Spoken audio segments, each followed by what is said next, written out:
welcome back to this follow-through abdominal sequence. I'm Caroline and this is Movement Style Yoga and Pilates channel.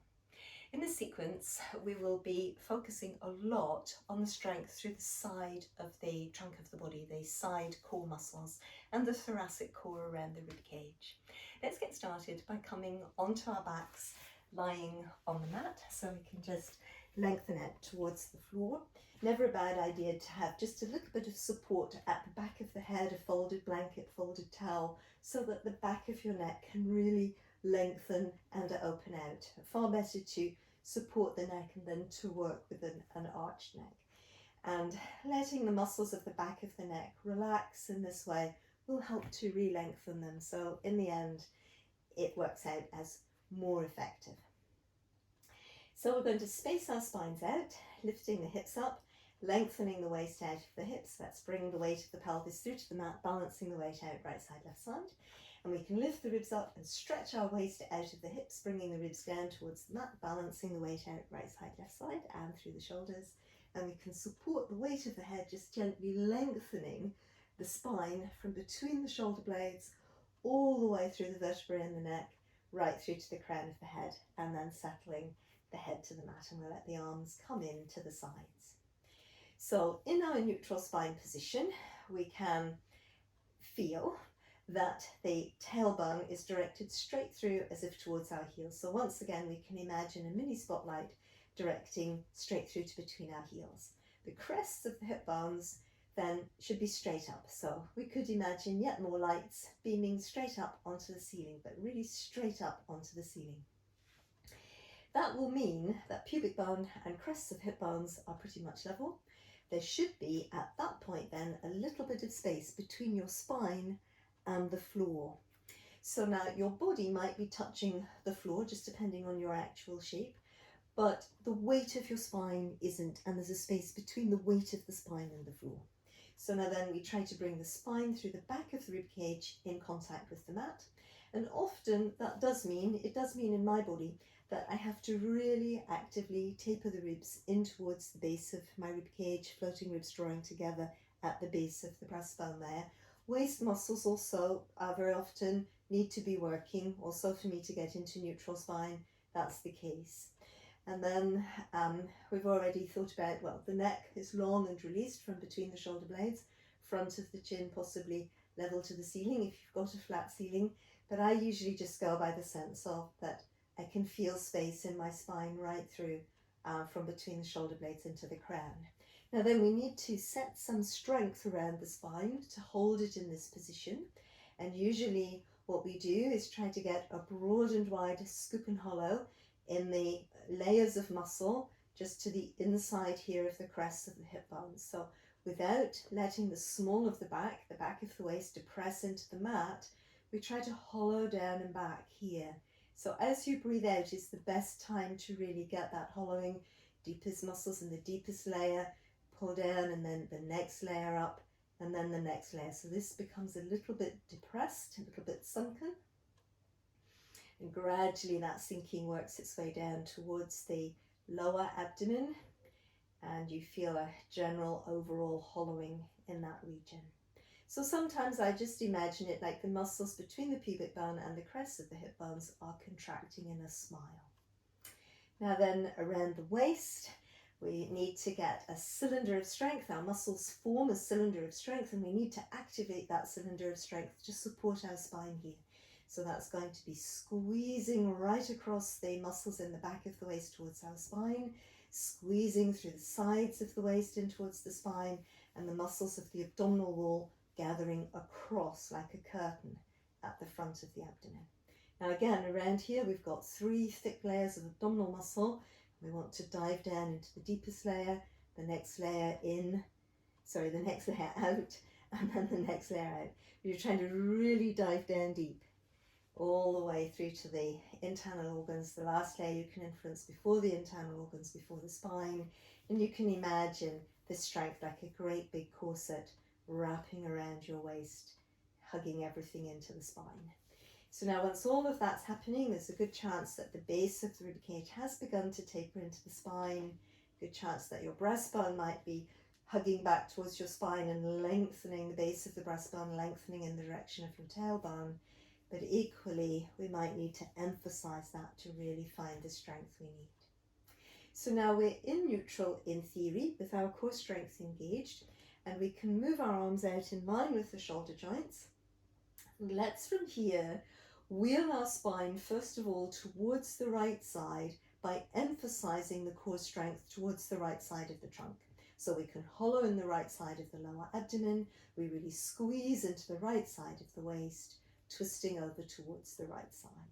Let's breathe in here, and as we're ready to come back, we need to re-establish the core strength on the left side of the trunk, which is currently stretching, hugging the ribs in on the left side, hugging the waist in on the left side, squeezing underneath, and again centering up through our smile in the lower abdominal strength.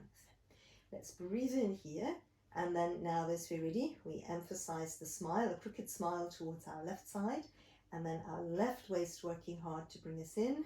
Don't really have to work extra hard in the ribs, just coming across, keeping your right shoulder really down, controlling the movement from the core. Legs come over, of course, pelvis comes over, of course, but they're not leading. Coming back, we really hug the side of the ribs in towards the center of the rib cage, thoracic core, right side of the waist, back of the right waist working to bring us center. The smile centered again, no longer a crooked smile. So now from here, we could have the palms up towards the ceiling, and we could be working this strength through our core strength, and especially in the waist, right waist. And as the lower body twists to the right, the head and neck could pivot to the left, and the left arm could rotate right from the shoulder joint all the way through to the fingertips. Now, coming back from here is a bit harder work once you've lost the alignment through the neck, and really try to avoid coming back by pressing the head into the floor. But yes, let's use the side of the rib cage, back of the waist, side of the waist, and our smile all the way back to the center. Head and neck come back with no additional pushing or pressing of the head into the mat, ideally. So now off we go to the other side. Lower back pivots over towards the left side.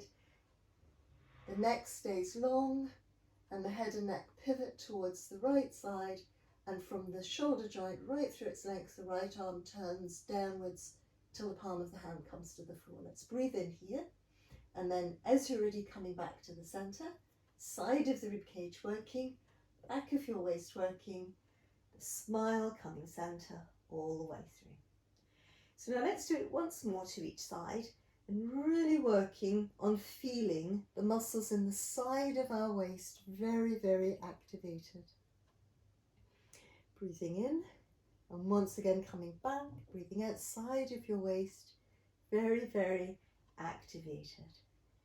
So again, breathing out, going into the twist, length through the spine, although it's spiraling, waist very active, side of the waist very active, breathing in, and then coming back again, really feel that activation, side of the waist, all the way through center, and the arms coming in, and the spine aligned again, lower abdominal muscles working, just deepening again all around the waist, ribs, breastbone lengthens away, arms by the sides, and your feet are in line with your hip joints. Now from here, I'm going to dive so deep into the core strength that as we float one leg up to create a right angle at the front of the hip and the back of the knee, we don't need any extra effort in our core to stabilize us. So we breathe in here, breathe out, re-engage the core, and from the hip joint, that leg moving back down to the mat. Let's breathe in here, breathing out, we engage deep into the core, moving from the hip joint, a knee float, breathing in here, breathing out, core all working, leg floats back down with ease. So let's just flow that through, breathing out, breathing in here, breathing out to lower back down, breathing in, breathing out to float up, breathing in, breathing out, really engage the core, keep the back of your waist working, leg floats back down. So let's work this through twice more, neck still staying relaxed, and all the effort and strength that you need down into the actual trunk of the body, wrapping it around the thoracic spine, lumbar spine, and the lower spine. So one more like this, floating up, and then flow back down. We're going to come back to the knee float in a moment, but in the meantime, we're going to practice the Abdo Prep movement. Now, the Abdo Prep movement lengthens the spine from the tailbone to the crown, and then if you're traveling in your mind's eye from the tailbone upwards through the length of the spine, as your mind arrives at the base of the rib cage, you hug your ribs in from the right side and the left side to flow the spine vertebra by vertebra up through the back of your rib cage, breathing in to come back down. So the effort, not coming from the head and neck, but coming from these muscles here and between the floating ribs at the base of the breastbone to bring us up. So the whole of the side of the rib cage, the breastbone hugs back and you curl up. Small of the back stays in neutral. So like that. Really no extra effort much in the head and neck. In fact, you can let the head and neck be resting in your hands. Now, from having practiced Abdo Prep, we're going to see if we can do Abdo Prep, but just as we thought about in our twist, we're going to really work into the side of the waist. As we squeeze the waist, it pulls our body up obliquely so that our shoulder blade aims towards our knee. So as I draw up and squeeze in my left waist, it obliquely lifts me so my right shoulder blade moves in the direction of my right knee. But I'm still moving all the time through the length of the spine from the base of the ribcage, and the effort is here, not here. For sure not here, or here. So don't worry about lifting high. Do worry about feeling the effort here and the small of the back staying in neutral. Not worry exactly, but that's what we're concentrating on. So coming down. So now how about we stick with one side. Let's try to do 6 to one side. We're going to knee float our right leg up, breathing in to prepare, engaging all our core again, our smile, our belt, our ribs tapering in, and we move across. As we breathe out, breathe in to come back down. So we breathe out, move across, breathe in to come back down. Really activating that side and back of right waist to support you. Here we go again. 2 to go on this side. So 1, and then 2. Coming back down. Let's lower that leg. Let's slide the legs away. Reach back so the abdominal muscles can have a breather before we go through to the second side. So they've got more chance of working efficiently. Good, so that might be enough of a breather. We're going to bring the arms back to the sides, reset our neutral, our pelvic smile, our broad and wide scoop and hollow, our imaginary belts. So although the belt's imaginary, the muscles are real and they have that shape like a corset hugging into the spine. So ribs taper in, breastbone hugs back, hands can come to the back of the head. We float our knee up. Breathing in to prepare, and then squeezing back of waist, side of waist, we lift obliquely. Lengthen through the spine, activate around your ribs, and then come through. Travel in your mind's eye from the base of the spine up. Travel up, and as you reach the spine in the base of the rib cage, working around the ribs to come up there. So I think we might have 2 to go, but the truth is I've slightly lost count. Let's do 2 more. So here we are, 1 more, and down, and let's knee float the leg back to the mat. Long reach, long stretch, well done. So with the oblique exercises, they are quite tough, quite strong, but it's very useful and helpful for our balance and for lots of movements that we've got this upper abdominal strength in place. So from there, let's think about rolling over and coming onto our side. And we're going to continue with this theme of working with the side of the body. Sometimes when people are resting on their forearm or elbow, they like to double up the mat. Probably a blanket's not so good, because when something is very spongy and you're resting into it and you need strength, it actually diminishes your strength.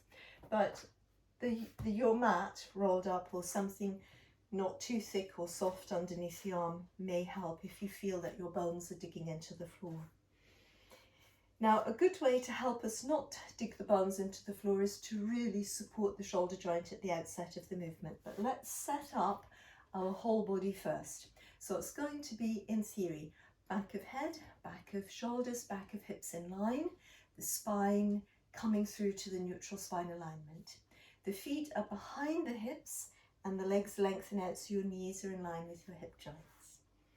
Now we try to get our elbow right in underneath our shoulder joint, so we're pretty much creating a triangle, straight side, more or less straight side. Now, do you remember back to when we were feeling the arms connecting into the upper back in the warm-up sequence? Before you put the weight into this arm, connect the back of your arm up into your shoulder joint. Let your shoulder blade also move down your back, and before you put the weight into your arm, hug this part of your rib cage up. So if you don't put the strength in around the shoulder joint, as you try to lift, you've lost all the space in the shoulder joint. And when there isn't space in a joint, the muscles can't contract efficiently around it. So, you know, just take your time, the way I'm doing at the moment, to engage the strength around the shoulder joint and under here. And then we begin to lift the spine, from the tailbone, lifting your broad and wide scoop and hollow, your waist lifting, your ribs lifting, the shoulder blades in position, arm can come up into the albatross again. So your pelvic diamond, your smile, your belt fastening, the ribs working, shoulder blades working. With this arm lifting, it helps you to lift. Now we're going to try from here to really squeeze the ribs and the pelvis together, come into a side bend, and then lower back to a long lift without the hips going down, really squeezing that under waist and ribs and coming back. Now if it's too difficult and you feel the strain in the shoulder, don't strain the shoulder. Just let the hips come down and squeeze here, up and over and release. Up and over and release. And last one, either with the hips up or the hips lower, up and over and then release. Good. So that's worked through on the first side. We can come up and just have a little stretch through that side, or if it's not comfortable with the legs like that, just let them straighten out and a little stretch. So from here, let's bring ourselves through and onto our other side. So all the same things applying.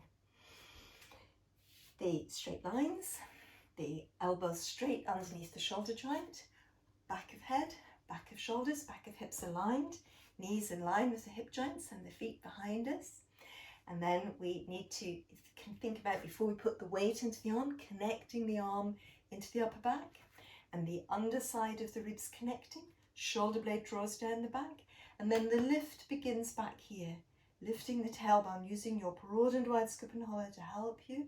The belt working, especially the underside works, that side lying work, the side waist work that we did in the twists, and the under ribs. Remember, we worked hugging the rib cage in the twist, and then the arm can lift through. So that's a practice one. We've got, in theory, 6 to go. So lift from the tailbone each time, follow through pelvis, then the waist, arm can come up, can send it all the way over if that suits you. And again, if it's too much to lift the hips, don't strain your shoulder joint, it's not worth it. Let the hips stay down. You can still work very hard here. I feel a lot of work in that under waist and under ribs, even without lifting the hips. So 2 to go, flowing it through, coming back ideally to neutral, flowing it through, coming back ideally to neutral. This time the hips come down, you can lift up to come over, or as I said on the first side, you can just let the legs be in a more comfortable position and releasing. Let's send the hips back and towards the heels, really releasing our back after all of that work. Long line through the spine, tailbone reaches back, base of the breastbone reaches back, sides of the waist, sides of the ribs opening, just to give us a little bit of ease here. Now we could work a stretch going towards our right side, keeping your left sitting bone really reaching back towards your left heel. The trunk of the body walks its way around towards the right, and you can edge a little bit into your left fingertips to really get the maximum out of that side stretch. Then let's walk ourselves back into the center, releasing the spine. And then as you're ready, walking over to the other side. So keeping your right sitting bone reaching back towards your right heel, stretching and stretching there into your right arm, opening through the side, breathing. And then again, as you're ready, relaxing back to the center, letting the spine align, tailbone to crown. So from here, let's just a little bit roll the spine to finish. We can round our spines coming forwards. Breathing in, we reach back. So if you're comfortable sending hips to heels, you can give that a go. But if you prefer, you just roll your spine, staying in the all fours position. But as I say, you can come forward, you've got a lift in the lower abdomen rolling, elbows tuck under, you reach back, long neutral spine, rolling forwards, reach back, long neutral spine. Last couple, rolling, reaching back, rolling, and reaching back. So just allow that to soften. And then again, we're going to roll up towards seated. And that's brought us through to the end of this little sequence with lots of emphasis on the side of the body and our thoracic core strength. I hope that you've enjoyed this video. Do let me know in the comments. Thank you for watching, and hope to see you again soon on Movement Style.